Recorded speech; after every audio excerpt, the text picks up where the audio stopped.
and welcome to all Green Institute and Radio Dawn listeners, supporters and watchers. MashaAllah, we've got another exciting interview, or could I say a chat lined up with yourselves today. I hope you're interested. I hope everybody's logging today because it's one of the most exciting interviews that we're going to be doing. It's called An Evening of Entertainment. We don't want to make an interview, we want to make it more of a chat, more relaxed atmosphere where we can all enjoy ourselves, alhamdulillah. So it's an evening of entertainment with Sister Jumana Moon. Assalamu alaikum, Sister Jumana. Alaikum salam wa rahmatullahi wa barakatuhu. How are you? Alhamdulillah, with your du'as, mashallah. How are you and how's family? Good. We're all fine, just getting ready for the Easter break. And, warm salam to everyone in Nottingham and watching around wherever they are. Well, alhamdulillah. I don't really need to introduce you because, mashallah, everybody knows you. But alhamdulillah, but you know what is? A couple of years back here in Nottingham, mashallah, KQZ hosted Sister Jumana to an event here. It was absolutely packed out, not just with children, but all the parents. It was full of entertainment, mashallah. Storytelling was the main point of the day, and inshallah, that's what we're going to be giving you a taste session of today as well, inshallah. But before we do that, I want you to get to know Sister Jumana a bit more, so you know more about her and what got her into storytelling before we actually go into an exciting teaser session that she's going to give us, just to whet our appetites, inshallah. And then after COVID, inshallah, we can force her back here in Nottingham to give us another amazing session, inshallah. So, Sister Jumana, just to let some people might be a bit new to you, thinking, Sister Jumana, what does she do? Storytelling? What's that about? I never heard of that before. So, before we get into that, if you can just tell people, in terms of your background, what you've been up to, and how you got into storytelling. Okay, so the kind of storytelling that I do is traditional storytelling. So sometimes people ask me, "Oh, did you make up that story?" And they're my own versions that I learn or that I work on, but they are traditional stories. And I've always, ever since I was a child, stories have been like my number one favorite thing. Any kind of story, folk tales, legends, mythology, I was just wanted to, I wanted to know them all. Now, when I came into Islam, obviously, when I was about 21, I came into Islam a long time ago now, alhamdulillah. I began, and I knew a lot of the stories that are in the Quran that are also in the Bible, the Abrahamic stories. And I just became obviously really interested in researching stories in Islamic tradition. So around 12, 13 years ago, I was invited to join a interfaith storytelling group that was based at St. Ethelburgers in London, in a beautiful, round yurt, and storytellers would meet there from different faiths, and we would share stories, on a theme. And that kind of got traveled around some major faith venues. And really my storytelling went from there, telling faith venues and then telling in schools, at festivals. And over the years, I've researched and built up that repertoire of specifically Islamic stories, although I love to tell other kinds of stories as well. But, so that's kind of in a nutshell what I do. So these are traditional stories that are passed down, through the generations. MashaAllah. Now, the only sort of storytelling I've seen is on CBBS when I was younger, right? So storytelling isn't something you hear much about in Islam, especially Islamic stories. So was there any one before you in terms of like a role model, someone who inspired you to get into storytelling? I mean, I think I'd come across kind of storytelling in my youth. And there's been a big revival of storytelling in the UK. I mean, we have storytelling festivals across the country now, that are just kind of 3 days of non-stop stories. I mean, it's amazing. Probably I'd have to say that's a really good question, actually. Thank you for that, because probably I'd have to say in terms of Islamic stories, my teacher in Egypt, who was Ustaz Samir, would probably be my role model in terms of how he would sit us down and we would have a question for him. But Ustaz Samir, what about this and why? And he'd just ignore, brush us off and start to tell us some kind of story. And then I was like, okay, so this is, really storytelling in our tradition, And I think just from the way people talk in Cairo and from a lot of people I met while I was studying Arabic there many years ago, I think they kind of really became my role models in terms of Islamic storytelling. Yeah. So was there any non-Muslim authors that raised your interest? Because obviously I know growing up it was like Roald Dahl and stuff and BFG and these kind of stories, that Macbeth, that really got us into, like, I want to hear more of these kind of stories. Was there anything, because a lot of people just think it's an Islamic story, but they don't realize that there's a lot of influence from non-Muslim authors that... Right. I mean, for me, it was the Grimm's fairy tales and the stories of King Arthur. Yeah. And Merlin and Camelot. I mean, wow, and all those kind of folk tales, legends, fairy tales. And a lot of them are about, what's really interesting, is that a lot of them are about really shared values. They're about kindness, honesty, generosity, treating people well. And the person who doesn't treat someone well has a bad outcome, and the one who does treat people well has a good outcome. And so that's really fascinating, because you find those motifs are in folktales across the world, really. MashaAllah. Now, the way you storytell is very unique, and hence that's what I wanted. I persuaded you in a way to make sure you do a session for us today, because I want people to actually witness the way it's done. And because the thing is, especially in today's time, a lot of people don't read books. It's all about gadgets and technology. So the books just don't entertain anybody anymore. As you know, the great stories of the past, they were very thick volumes as well. So no one wants to read them. Everyone wants to read like a short story, or if that, they got a short attention span. So when there's somebody there in front of them telling a story, like, for example, in the evenings, I'll sit with my little kids and I'll read a story and engage them, because they know somebody's reading it to them. They want to be part of that. So they'll want to hug me from the back, want to sit in my lap while I'm reading the story, and it entertains them and it inspires them to read more books. But they don't want to read it on their own. They want someone to read it and they can just absorb it. Now, mashallah, you've got a unique way of doing it, inshallah, and I want to save that till the end so people can actually see and witness, what storytelling is and how we should really support this and get more involved in it. And I no doubt, I know you're an inspiration for a lot of people in terms of storytelling. A lot of people have got back into that. I know my children, they just loved it a few years ago when you came down. Because my daughter was actually the host on the day, if you remember her. I do remember very well. I do. A beautiful singing. Alhamdulillah. So, mashallah. So, because a lot of people might see as an inspiration, as a role model. I say, I want to get into this as well, but they might be scared, like, I can't talk in front of people, or I can't do things in front of people. Now, what was your first time that you actually did it in public, and was it a nerve-wracking, event or experience? Oh gosh, yeah. I mean, people don't always believe me, but I do suffer with nerves before events. But in a way, I've learned to use that, because in a way you're respecting the story and you're respecting the people who you're sharing it with.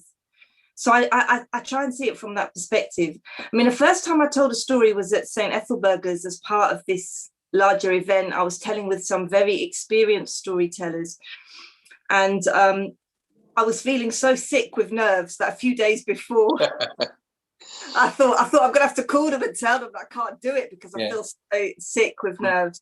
And I wasn't used to projecting my voice, so I stood up and I started speaking, and someone from the back called, speak up, and but what was amazing is I also felt a bit vulnerable, because it was a mixed faith audience, and they'd asked me very specifically to share sacred stories. So one story from the Quran, one story from the Hadith, and I felt quite vulnerable doing that. But what was a really incredible moment was how many people came up to me afterwards and said how much they enjoyed hearing the stories from the Quran, and how much they enjoyed, because people appreciate that vulnerability. And I think when you tell from the heart, then people appreciate that genuine desire to connect and share something special with them. And so it was a day of great fear, but I think I learned something very valuable about genuine connection. And actually people really did have a genuine interest in the stories from our sacred texts, which was just wonderful. It was just wonderful. So mashallah, that was so many years ago, but do you still feel nerves now when you do a show or in a new city or something? I do. I get nervous if I don't know the story very well, if it's the first time I've told it. you know, because you get used to this, you kind of build a relationship with the story. So I get nervous if it's a very large audience sometimes, or if there's some difficult kind of bits that need, you know, I'm doing something and someone else is doing something else. So yeah, I do, but I have really learned, I think, to try and work with it and put it in service of the therapy. You know, all that adrenaline really keeps you kind of on your toes, but you don't sleep that night. You don't sleep. No. Yeah. Now the thing is, when you're watching like CBBS or something, and you always get story time before they shut the channel down at night. Now the person whoever's reading will actually get a book and just start reading from there, and that's about it. Now, in terms of your storytelling, you know, you get the audience engaged, you get the children engaged, they say things and stuff like that. But the thing about your storytelling, from my observation, is you don't use a book. You're just telling the story as it is, mashallah. So it's having that knowledge of everything in in your head. You're not using any notes there, and you're using your duff there at the same time. What do you think makes you unique in the sense, different from other storytellers? Well, I mean, in terms of kind of traditional oral storytelling, that is how a lot of how kind of traditional storytellers will tell their stories without notes, without a book.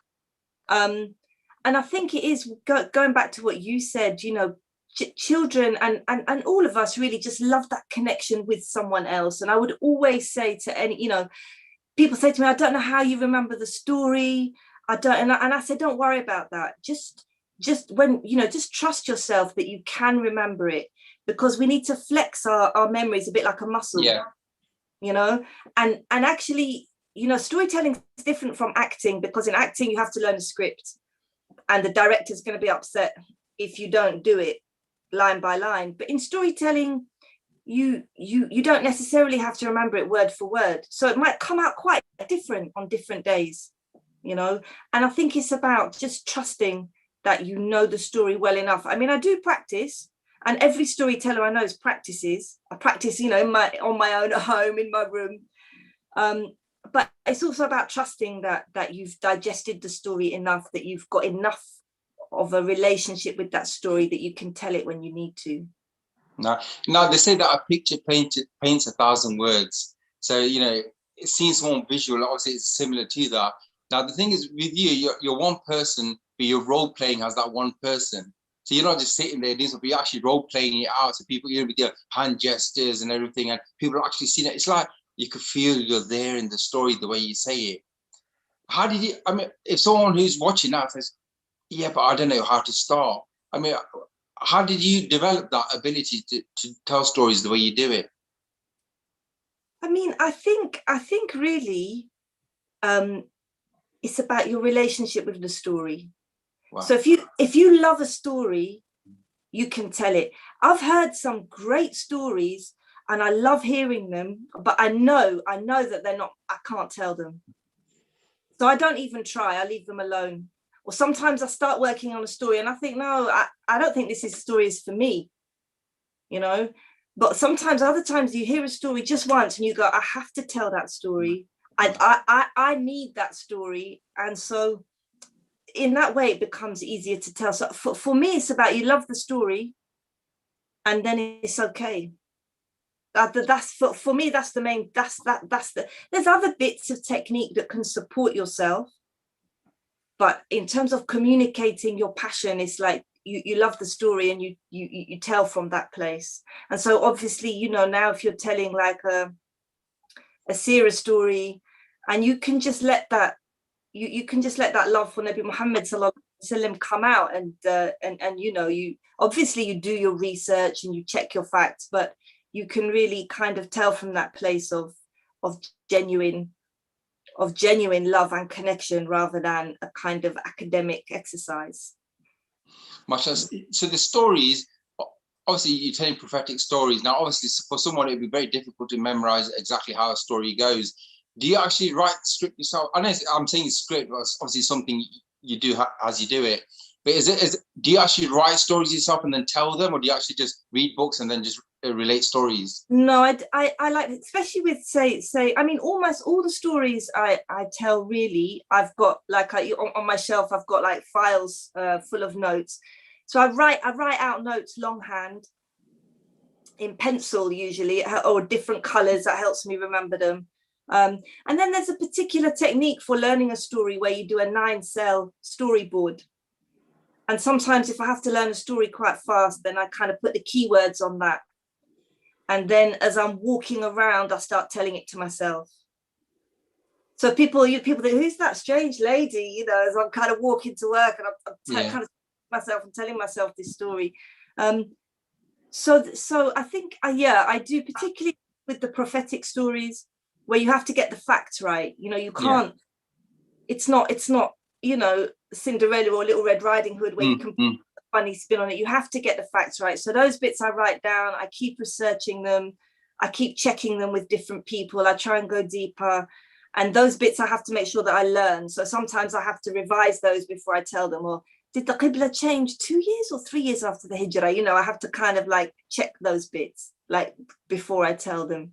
So have you ever had moments where you're thinking, oh, what's next? Or you forgot something? It happened once, like properly I just forgot. It was a story that had quite a lot of dialogue in it. And I just properly forgot. And I said, I'm really sorry, everyone, I've forgotten the next part of the story. It happened once and I just did a very kind of dramatic pause. And then it all came back. Time moves faster when you're the one, you know, telling. So I don't think anyone noticed.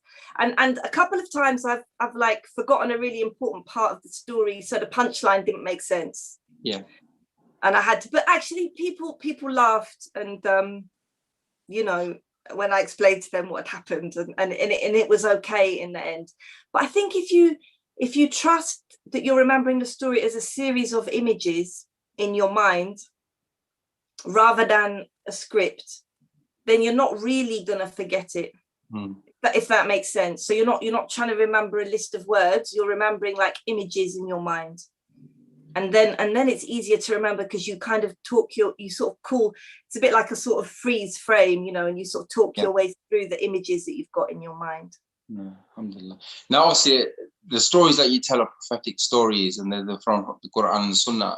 And obviously, because they're true stories, a lot of people can feel it in their hearts, you know, exactly what's happened. They remember the stories and you bring them back alive and, you know, refresh their memories with that.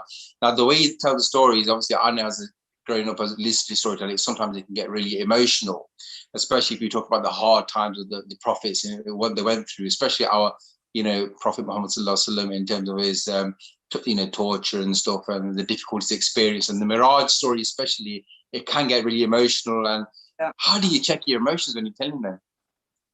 I don't really. I just like, I just, you know, I try and make an intention before I tell the story, that it comes, that it's a that Allah accepts it as a khidmah. And so I trust really that it's going to come out the way it needs to.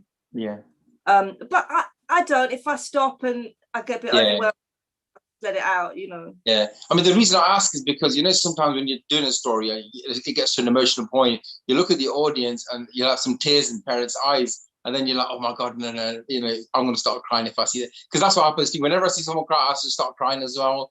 Allah, Have you ever experienced that yourself? Yeah. I remember one time we were telling, during the Salam Cafe, telling the seerah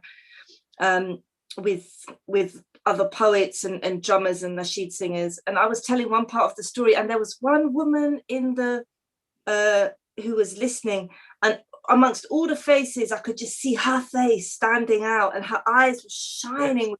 And it was like, I don't know what happened, subhanallah, whether we were connected our souls before this world, I don't know, but it was like everyone else melted away. I felt like I was just talking to her. It was extraordinary experience.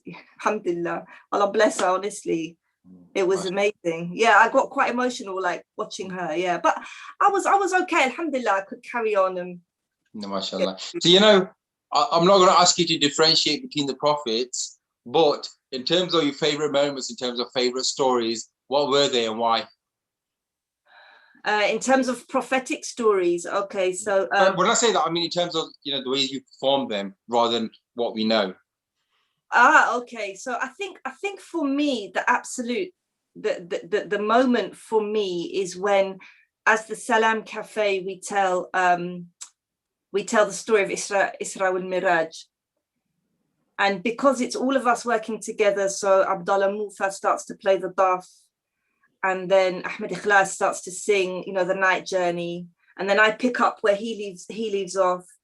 And then as I tell the part of the story when Nabi Muhammad is coming back down after his journey, after his incredible kind of encounter, back down to Al-Quds, Pearls of Islam start to sing nasheed. So for me, when we thread it all together and it's that group effort, that's the bit that gets me every time. Yeah, it's a very emotional part. That gets everybody. You're not the only one. So, you know, mashallah, you know, obviously we're talking about yourself here, but you mentioned a few individuals. You mentioned a group. So are you part of a group? Well, I'm not really part of one specific group, but every year we have with the Rabbani project, we have been doing a project called the Salam Cafe, where we tell the Sirah with traditional story. I tell the traditional stories. We have some poetry, we have munshids, we have drummers. So we do it as a kind of group effort, really. Everyone contributes something. And at that particular part of the story, we really weave together closely, and that's really nice. And I mean, the other part that really gets us every time is, of course, when we get to the point about the hijrah. And I describe when Nabi Muhammad and Abu Bakr anhu, when they come out of the cave of Thawr, and my colleague starts to play, you know, Tala al-Badr alayna on the ney, and then we start to travel, and then the arrival in Medina. Obviously everyone's got really emotional by that point. Yeah, mashallah, it must be amazing. It's just you can't describe. People actually need to witness something like this. You can't describe it. It's just not describable. Now, you know, in terms of your storytelling, because I don't know, so I'm asking this question. Have you actually released any, you know, CDs or anything with your storytelling, with the music playing and the notes and shit, or is this something you just do live? At the moment, it's just been live. I mean, it's kind of all of those things take. They would require studio time, and they would require us to kind of have that ability to kind of put all of that together. So it's something that I've kind of thought about doing, but I haven't quite managed to actually make it happen yet. I'm hoping we can still find a way. I work with Abdullah Mufa in particular, who's a percussionist and sound. He creates incredible soundscapes, and it would be my hope that we could try and record some stories together with story and sound. So inshallah, I hope so. You know, I'd like to, inshallah. Inshallah. Now, because the thing is, I read a lot of books. I love reading books, but one thing I've noticed, I've started implementing is listening to audible books, because on my commutes now, I've got something to listen to, and it's absolutely amazing. I think, wow, why didn't I think of this before? Especially when the author himself or herself is actually reading the book. That's when it's you can feel something there. Now, with your storytelling, it'd be fantastic. Rather than listen to CDs, you know, you actually listen to a story with notes and sheets within that, and some, you know, drums and something playing. Hence, I asked the question. That'd be fantastic. Yeah, it would be nice. It's just, I think we just need a really, and you know, you have to get like that studio time and someone an engineer to put it all together. A lot of time and energy, isn't it? Really? Yeah. And that's fantastic. So, you know, in terms of your work, I mean, obviously COVID's been around since March last year, and it's affected a lot of people in terms of the work and stuff. And a lot of people started making more use of technology that they didn't realize was there before. How's your work been? Because obviously I know you go up and down the country doing live performances, but how has your work been affected pre-COVID? I mean, was it better pre-COVID when you do live, or has post-COVID actually changed the way you work? Well, I mean, I think it's opened up some new opportunities to meet storytellers from around the world, from different parts of the country, and that's been really good. I think essentially storytelling is about being live in the room together. So I think storytellers feel like we feel like we're making the best of it, but we kind of prefer those live opportunities. Although, you know, having said that, I'm working now with some people based in Scotland, and I'm not sure I could get up to Scotland once a month to do that storytelling. So, you know, like Kareem, like it's opened up some barakah and some connections. Though it's been a real challenge to, you know, traditional storytellers are exactly that, quite traditional, quite purist. We're not that interested in like reinventing the art form, you know, we're not like avant-garde, like we're interested in tradition. And so it's probably been quite hard on us as storytellers, because we've kind of embracing a whole new reshaping of the art form is quite hard, I think. Now, there's some charities that I've actually spoken to, and I asked them how their work is during COVID and so on. And they said, actually, it's been better. And I said, well, how can that be? Because you have live events, live appeals, and so on. They said, well, what used to happen was that we had like live events in certain cities, but only people from that city would actually experience that. But now that we've gone online, we're having a global community at the same time. So we've got a lot more people watching at the same time. And for example, someone said that we did one of the charities said we did a park walk or something like that. Now, normally, say we'd go to London, and everyone in London would gather in the park and we'll do a walk, and nobody else in the UK would actually get involved. But now we've got the whole world, somewhere it's light, somewhere it's dark, and they're actually all together now doing a walk at whatever time it is during the day or night, but they're actually all online on Zoom and doing the walk and showing the global community, and it's attracting more people to them, and you know, it's raised a lot more interest. Yeah. Now, I assumed with you, this would have been a great opportunity. Now that people are starving for something, starving for performances, starving for some sort of engagement with, you know, people like yourself, and this is giving them a great opportunity where everybody's sitting at home and actually watching you live and getting the kids all together in front of the fire while watching your, you know, your performance. I think it's a fantastic opportunity. Yeah, I think that's it, and I think it's what I've felt quite humbled by was hearing stories from people about who felt a lot more included, people who were ill or disabled, or who had who lived quite isolated, or had very young children and they can't travel all the way to an event, but to tune in for an hour and a half, 40 minutes, whatever, they can do that. And so I think, you know, truthfully, I think it's changed everything. I'm looking, even though we're looking at kind of getting back to face-to-face work, I think the Zoom work's going to continue. And although I kind of found it hard at one point, I kind of got quite excited about it at first, then I've dipped. But actually now I'm looking at kind of investing in some new equipment so that I can actually, because I don't think it's going to go anywhere. I think we're going to carry on Zoom, and I think the benefits in terms of, I did a workshop last Saturday with a group of mums, Muslim mums, and we were from all over. Someone in Paris, someone in Bristol, a couple of people in London, one in Cambridge. How would we wouldn't have met before.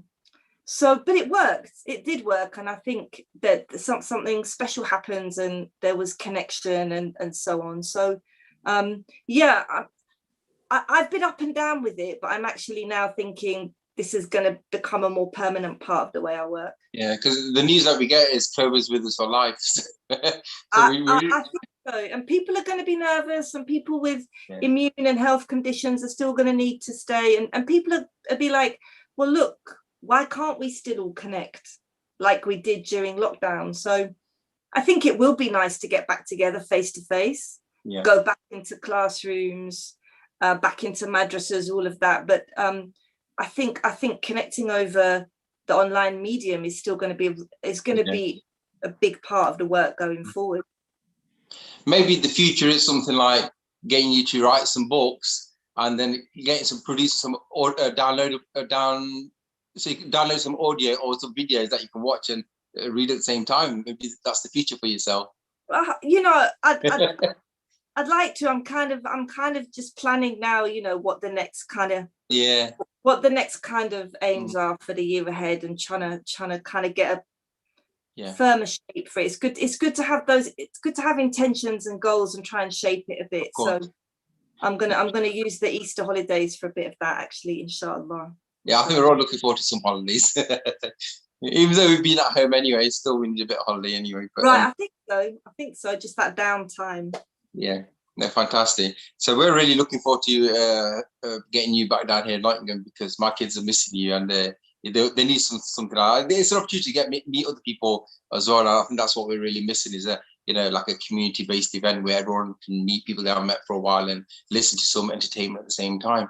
I think that's what we're missing. So I think this is going to be, my favorite part. This is what we're looking forward to, and I'm sure all the listeners out there tuned in today with their kids as well, to actually, well, not just kids, but parents love it. It's like I love it myself, and I'm a fan as well. So I'm not going to say, it's just for children as well. MashaAllah, caters for all ages, and MashaAllah, it's something that is. But the key thing about this, I think, is you're not just telling a story, but because it's actually non-fiction, people are actually learning lessons and morals from the stories that you tell as well. And I think that's a big bonus, where a lot of people say that we don't have any madrasas for our children, or we're not comfortable sending them somewhere. But actually, when they come to your events, it's a great opportunity for them to raise questions with their parents and actually learn something and say, oh, I didn't know that about Abraham. I didn't know that about Noah.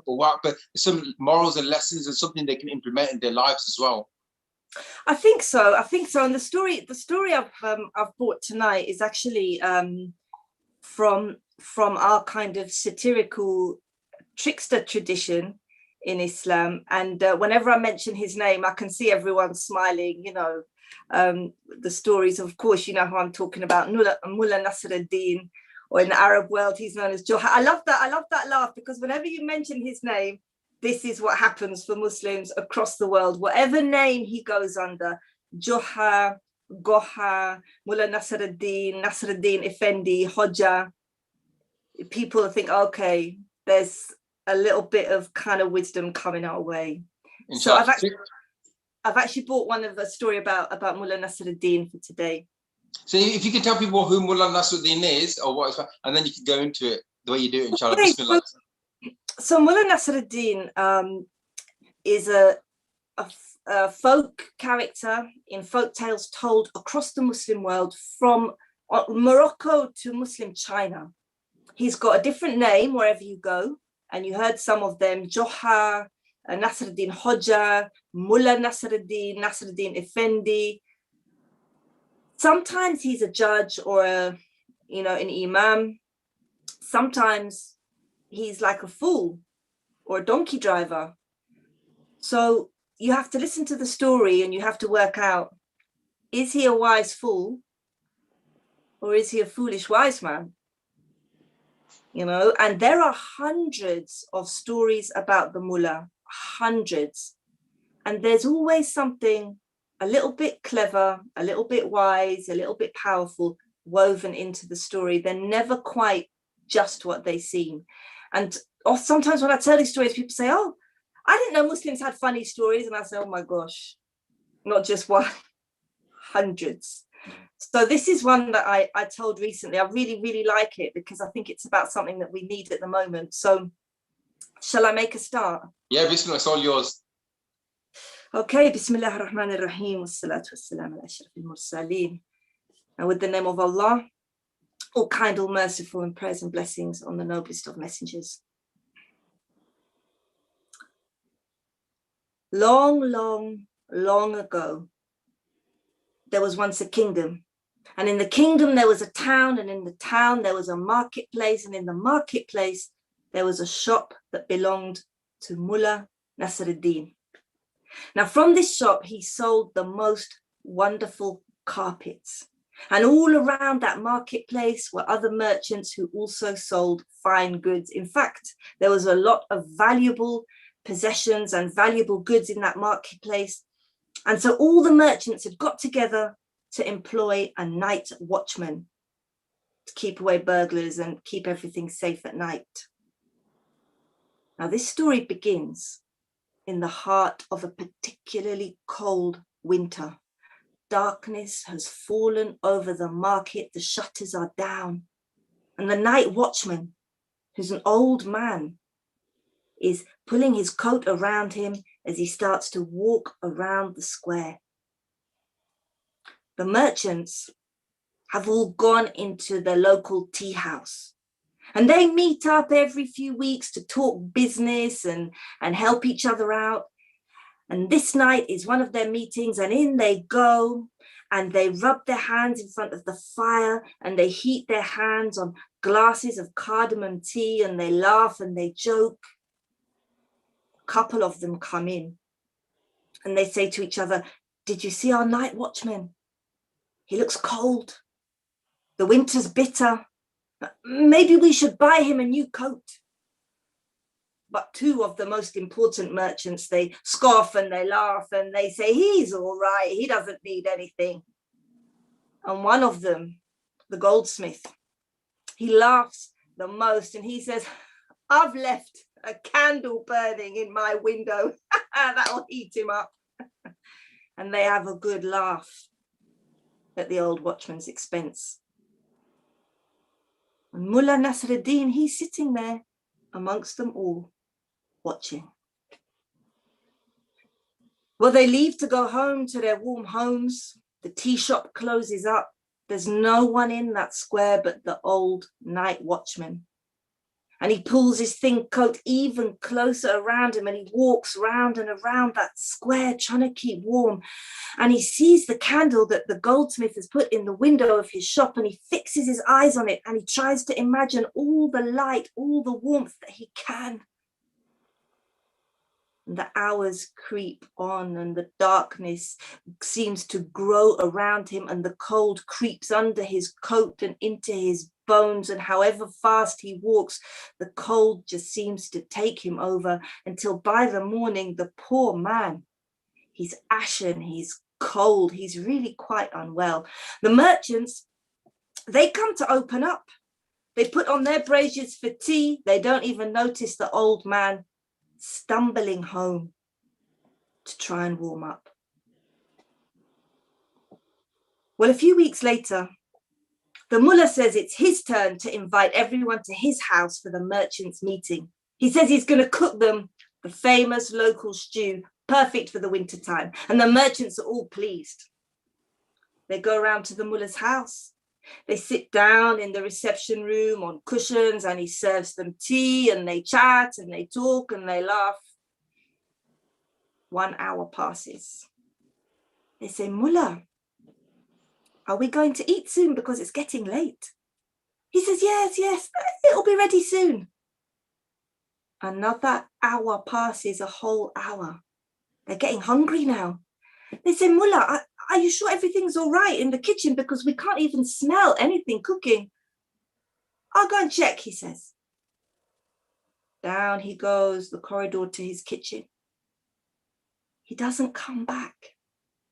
Still another half hour passes, and the merchants, his guests, think, maybe we'll go and check on the mullah. We still can't smell any of the food cooking. And so they go down the corridor and into the kitchen that is completely stone cold. They see the table with all the ingredients for the famous stew, not cooking at all.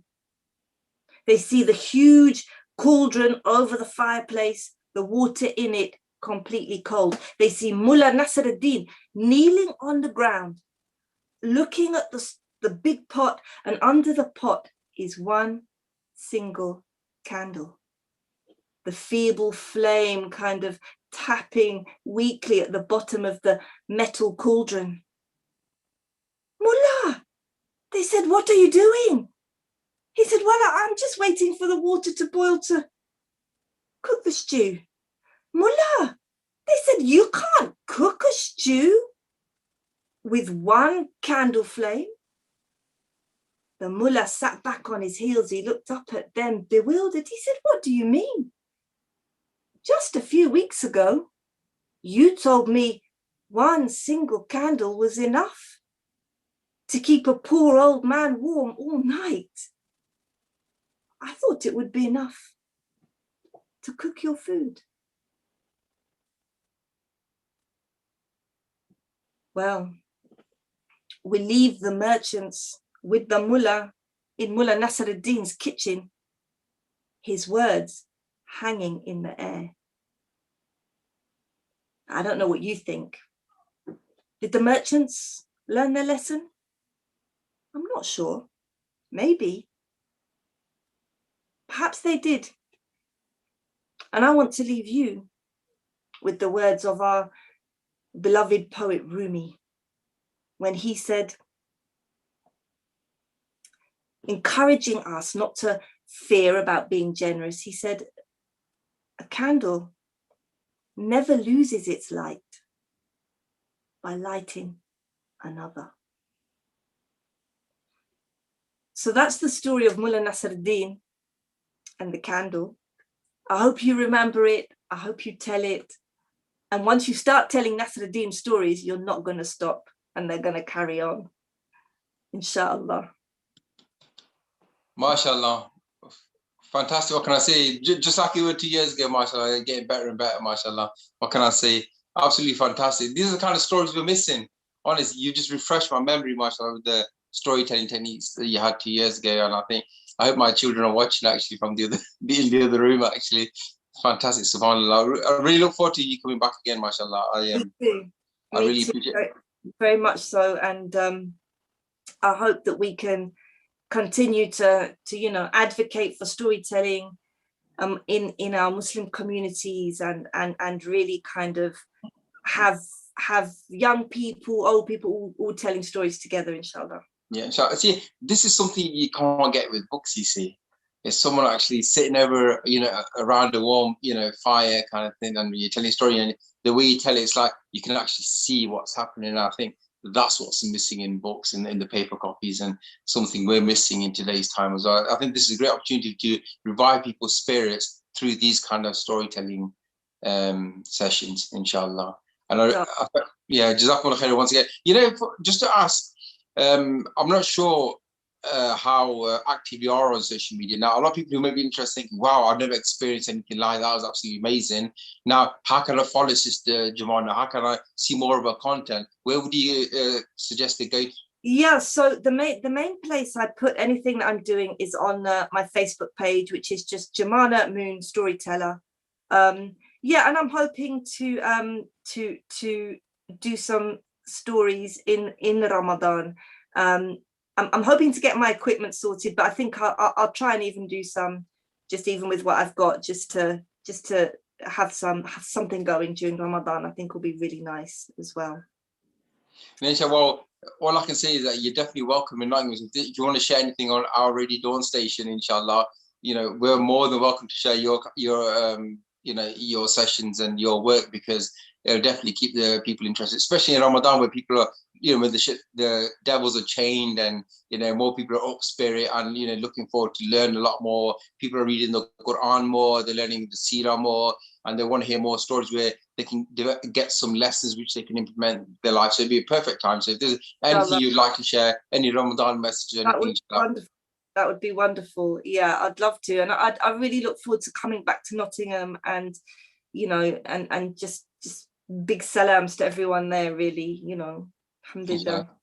Jazakumullah khairan. Obviously, I don't want to keep any longer, mashallah. I think you took enough of your precious time this evening.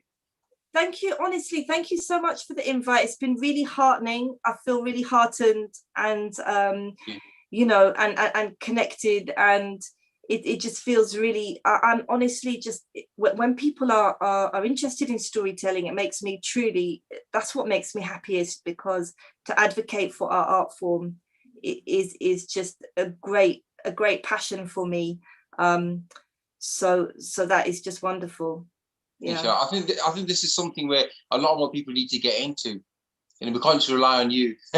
Not everyone can share you kind of thing. So we really need more people to get inspired by yourself and get on this, inshallah. And I think honestly, I would just, sometimes we hold back because we feel something must be perfect before we do it. And I would just say, really don't worry about that. And just anybody who wants to just practice sharing stories with each other. And honestly, it is just practice. I can't tell you the number of times we've got a storytelling club in London, the amount of times I've just gone and tried a story, and maybe it works, maybe it doesn't. And we just have to let go of things being perfect.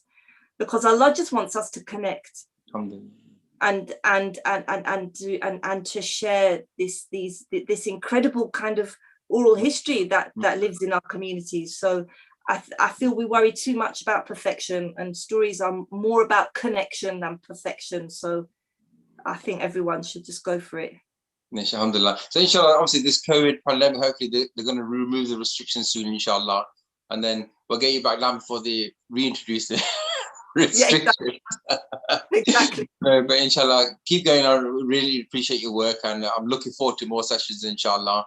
You know, it's like I said, it's not just for children, it's for adults as well. So, you know, we're all waiting for it, inshallah. And inshallah, inshallah.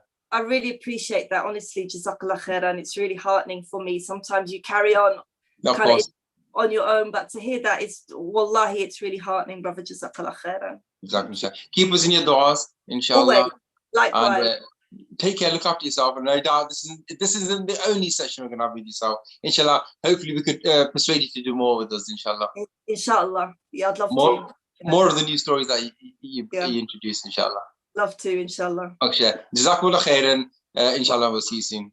Inshallah. Assalamu alaikum. Wa alaikum assalam.